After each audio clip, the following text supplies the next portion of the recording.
Thank you, Madam Chairwoman, for holding this hearing regarding our nation's disastrous healthcare system. It is long past time that we address this growing crisis, and I commend my Republican colleagues in the Healthy Future Task Force for working on solutions that prioritize innovation and competition to reduce costs and improve quality of healthcare for our constituents. While many of my Democrat colleagues believe a Medicare for All program would lower healthcare costs, unfortunately, that couldn't be further from the truth.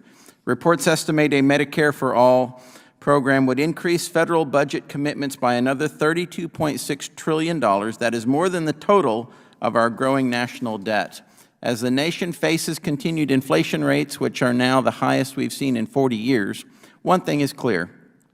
Our current healthcare system is inadequate to meet the needs of Americans. One does not need to look long before realizing the federal government is ill-equipped to manage a large-scale healthcare program, as my friend from Florida, Mr. Donalds, pointed out. It has been 12 years since the passage of the Affordable Care Act, and the federal government still fails to provide affordable, quality coverage for millions of Americans in rural areas, leaving many communities with only one or two eligible insurers from which to choose. In fact, Obamacare was so disastrous that many states, including my home state of Georgia, filed Section 1332 waivers to exit the ACA marketplace. In addition, the Congressional Budget Office's outlook for major federal trust funds indicates that the Medicare Hospital Insurance Fund could be exhausted by 2024, and that is this particular document, the 2020 to 2030 report from September 2nd, 2020, right here. If our government cannot even ensure the solvency of Medicare for our seniors and eligible recipients, which comprise less than 20% of our population, there's no feasible way for the federal government to provide Medicare for all. So, Ms. Turner, knowing the current state of the Medicare program, do you believe the federal government is equipped to manage a Medicare for all program?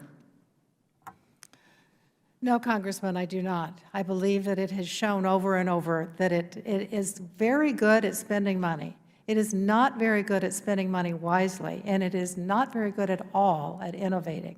When you see the Medicare program, 26 million seniors are voluntarily opting out of fee-for-service Medicare into private plans because they say this provides more and better coverage.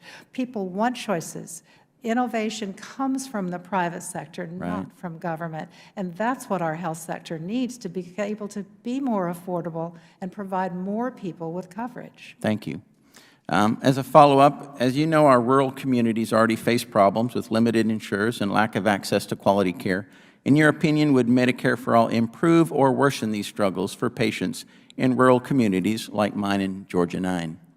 The CBO has actually shown that it would significantly reduce access to care because a Medicare for All program would pay physicians and hospitals so much less than they do now, and you would not have the private sector, particularly employer-based plans, picking up the slack in order to be able to make these practices and hospitals solvent.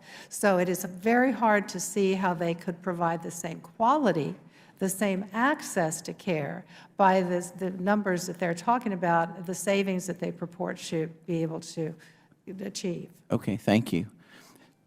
Not only is the federal government ill-suited to run a nationwide health care program, as we just heard, but we must not forget that it is the poor policy decisions of lawmakers and executive officials that add to the problem by continuing to overburden our health care system, stifle innovative technologies, and raise prescription drug prices.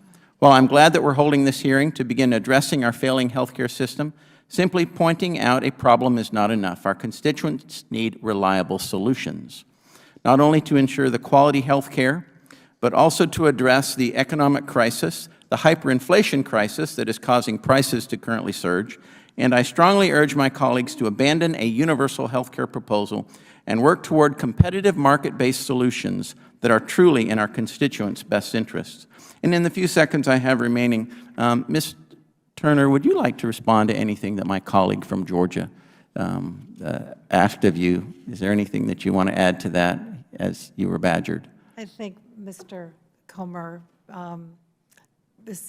he's putting words in my mouth of things that I'm not saying. Can I, just to make a comment that I really Yes, ma'am. commend you and Georgia and Governor Kemp for the innovative proposal that you have offered to try to repurpose some federal funds to do a better job of taking care of the vulnerable patients in the state and make care more affordable and efficient by giving them a wider choice of plans. So congratulations. I hope that the Biden administration allows that waiver request to go through.